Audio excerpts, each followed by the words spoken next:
Pessoal, bom dia.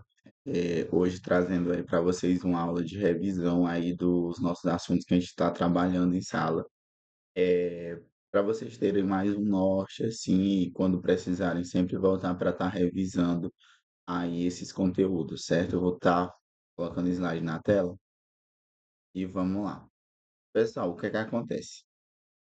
Eu falei que química é basicamente o estudo da matéria. E matéria é tudo aquilo que tem massa e vai ocupar um lugar no espaço, certo? Exemplo, uma barra de ouro. O ouro, né? O ouro que é encontrado nas jazidas, há milhões de anos que foi formado, né? Ele pode ser a matéria, que tem massa e ocupa lugar no espaço. Já o corpo seria lá uma porção limitada da matéria. Por exemplo, a barra de ouro. A barra de ouro veio da matéria, que seria o ouro. E o objeto é aquilo que eu vou utilizar no dia a dia. Por exemplo, os objetos de ouro. Então você tem que ter noção dessa linha, que é matéria, corpo e objeto, que são ali, estão juntinhas, as três, andando juntas. Falando sobre matéria, nós temos as propriedades que são gerais de todas as matérias e eu tenho as propriedades que são específicas. As gerais a toda a matéria é aquelas que são comuns a todas. Por exemplo, massa, que eu posso medir em quilogramas, gramas, e aí o volume e a impenetrabilidade. Impenetrabilidade é aquela capacidade aquela propriedade da matéria que dois corpos não podem ocupar o mesmo lugar no espaço. Então tu observa que tu tem essas propriedades gerais e tu tem as propriedades que são específicas. E essas específicas, elas é justamente para tu diferenciar os diferentes tipos de matéria. Se for observar, ó, seguinte, se tu observar, o ponto de fusão é uma propriedade específica e o ponto de ebulição é uma propriedade específica, a densidade é uma propriedade específica, porque eu penso assim, cara, toda matéria tem o ponto de fusão igual, toda matéria tem o ponto de ebulição igual, toda matéria tem densidade igual. Não, então, basicamente, o que é que eu vou caracterizar ela como essa matéria, esse tipo de matéria? Eu vou dizer que ela é uma propriedade, que ela é específica, ou seja, ela é somente daquele tipo de matéria, da matéria que você está analisando. Agora, uma coisa que cai muito é as fases de agregação da matéria. Nós temos 5 tipos de fases de agregação de matéria, mas os que mais caem são sólido, líquido e vapor, gasoso, no caso. O primeiro é o sólido. Gente, o estado sólido é aquele em que as partículas elas estão juntas e próximas e organizadas. Ninguém destrói elas, ninguém separa elas, porque elas estão ali juntas e próximas, agregadas, ligadas quimicamente, certo? Então, se tu observar aqui, ó, aqui é uma forma de eu representar de como as partículas elas estão aí, quando eu digo que elas estão sólidas, elas estão no estado sólido. Tá vendo que é uma forma organizada, ó. Eu tenho uma organização aqui, ó, nesses pontinhos. Tipo, esses pontinhos poderiam ser qualquer tipo de substância. Então, tu tá vendo que tem uma organização certa. Isso daí a gente chama de retículo. Retículo cristalino é a forma que as moléculas elas estão juntas e organizadas. Que é o que que acontece? Se eu for para o estado líquido, o que é que eu vou ter? O estado líquido é aquele estado da matéria em que as partículas elas estão juntas ainda, mas elas não estão tão mais juntas. Eu já rompi aquela organização que eu tinha já foi rompida. Elas estão próximas ainda, mas elas estão desorganizadas. O que caracteriza a passagem para o retículo é justamente isso bem aqui, ó, a quebra do retículo, ou seja, a quebra da organização dela. A forma é variável e o volume é constante. Quando eu falo forma variável, é que o líquido ele ocupa o volume que você colocar, certo? As propriedades dos líquidos, muito de boa. Viscosidade é aquela capacidade do líquido que tem de escorrer. Por exemplo, o mel. O mel ele é um líquido viscoso, ele tem mais resistência, ele é mais viscoso, ele escorre menos. Eu penso assim quando eu falo em viscosidade. Tensão superficial. Cara, essa tensão superficial é aquela, por exemplo, que tu tem o bicho Jesus, que é aquele insetozinho que anda por cima da água. A água, ela tem uma propriedade que é essa daqui, chamada tensão superficial, que é uma camada de ligações químicas que formam igual, literalmente, um chão por cima da água. Isso eu vou chamar de tensão superficial. E insetos de pequeno porte conseguem andar por cima dela. Outra forma, ela faz essas bolhas aqui, e não conseguir, tipo, liberar, sabe, soltar, justamente pelo fato dessa propriedade dos líquidos.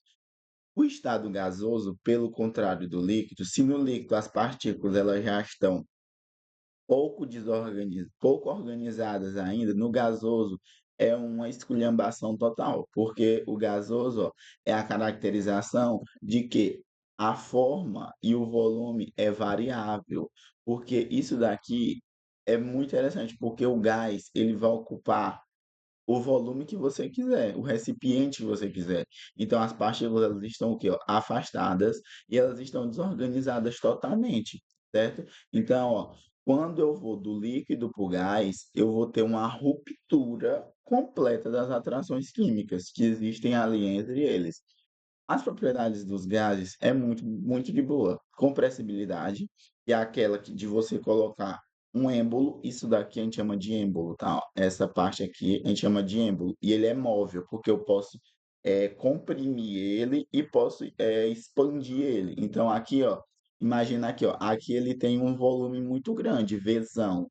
Aqui, ó, tu tá observando que o volume já é Vzinho, pequenininho, porque o êmbolo comprimiu o gás, entendeu? E não tem como o gás escapar, porque eu tenho aqui, ó, esse êmbolo que está comprimindo aqui ele, certo? O outro é a efusão. Efusão é a capacidade do líquido sair por pequenos furinhos, por exemplo, o pneu de um carro, certo? O outro é a difusão, que é a capacidade dos líquidos se espalharem no ambiente. Você pega um desodorante, por exemplo, um perfume, ele vai ter essa propriedade. Questão da FUVEST, uma postagem de humor na internet trazia como título prova de que os gatos são líquidos. E usava como essas provas fotos reais de gatos. Ó, tá aí a fotinha dos gatos, ó, tá vendo aqui, ó, que o gato, ele ocupa o volume do recipiente. No caso aqui, ó, uma pia, o gato ocupando o volume de uma pia. Muito interessante. Aí ele diz assim, ó, o efeito de humor causado na associação do título com as fotos baseia-se no fato de que os líquidos são o quê? Cara, os líquidos, como eu falei para vocês, ele tem volume constante e a forma variável. O que é que seria essa forma variável? O líquido ocupa o recipiente que você quiser. Propriedade que os gatos, eles aparentam ter, por isso o gabarito seja a letra B. Não seria nem a letra A, metálico, molecular, não tem a ver com molecular, não tem a ver com compressibilidade, porque se eu for comprimir um líquido, ele vai chegar uma hora que ele vai expandir, e volátil que ele consegue escapar não é basicamente assim. Então, gabarito aí, ó, letra B, certo? Uma coisa muito interessante é as mudanças de fase, porque eu tenho as três fases mais comuns que a gente comenta, que é o sólido, líquido e gasoso. Pessoal, do sólido para o líquido, eu vou ter a fusão.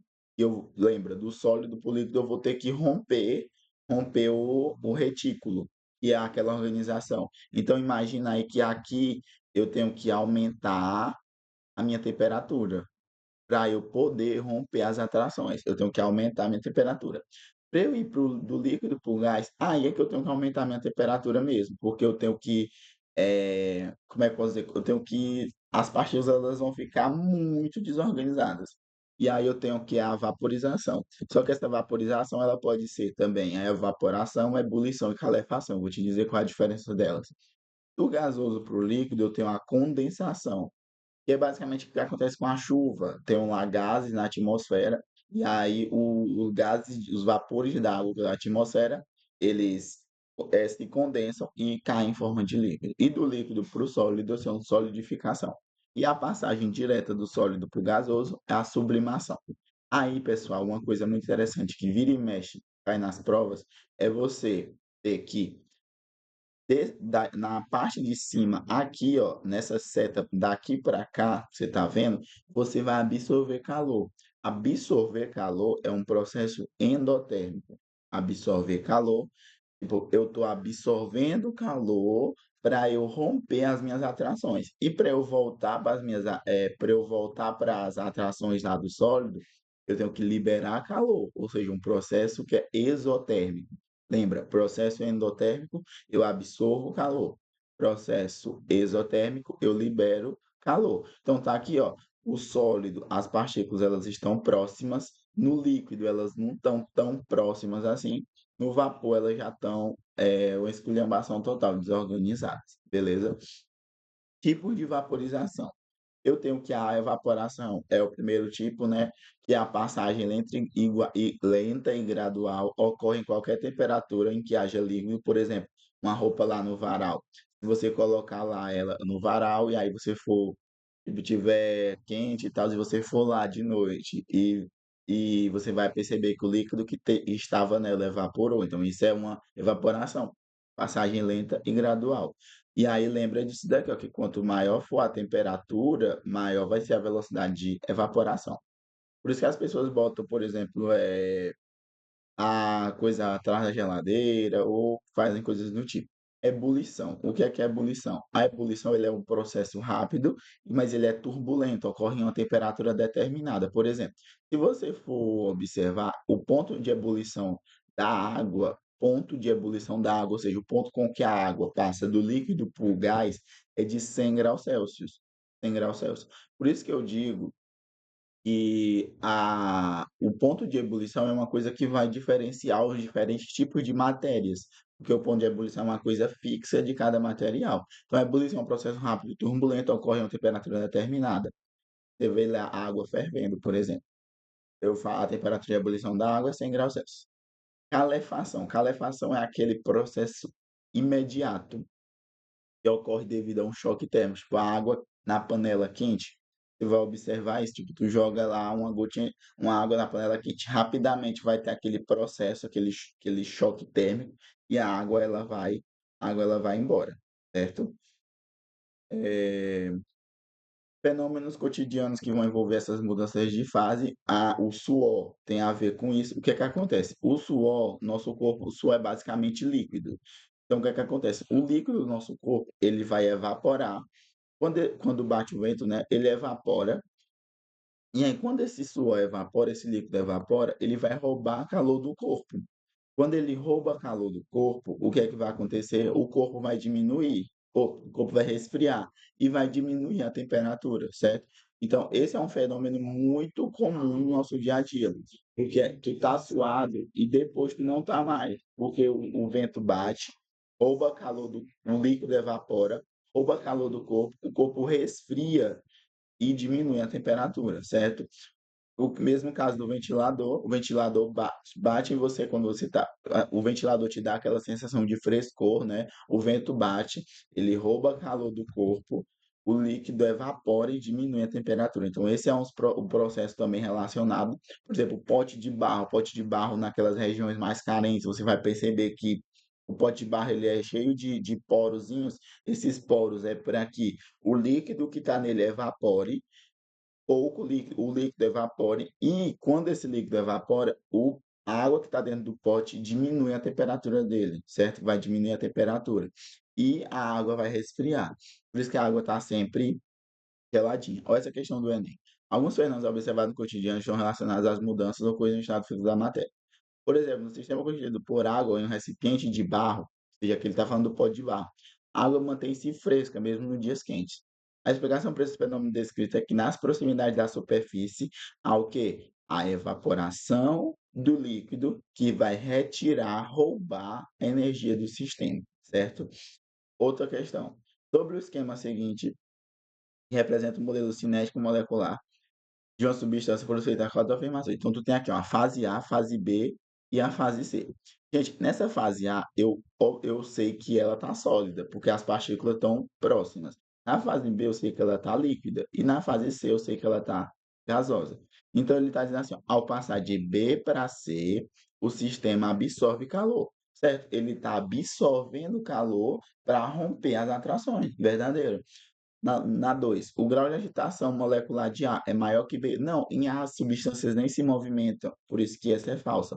O processo 2 ocorre com liberação de calor, o processo 2 e do líquido para o gás ocorre com liberação de calor. Falso, ocorre com absorção de calor, processo endotérmico.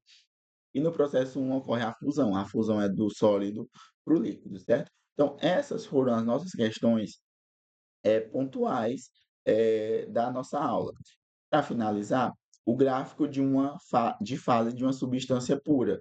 Eu tenho aqui a temperatura e aqui eu tenho o calor. Eh, Primeiro, a substância ela vai estar no estado sólido, que é aquele estado em que as partículas estão próximas. Quando eu vou fornecendo calor, a temperatura vai aumentar. Vai chegar uma parte que ela vai estar sólido e ela vai estar líquido ali na transição.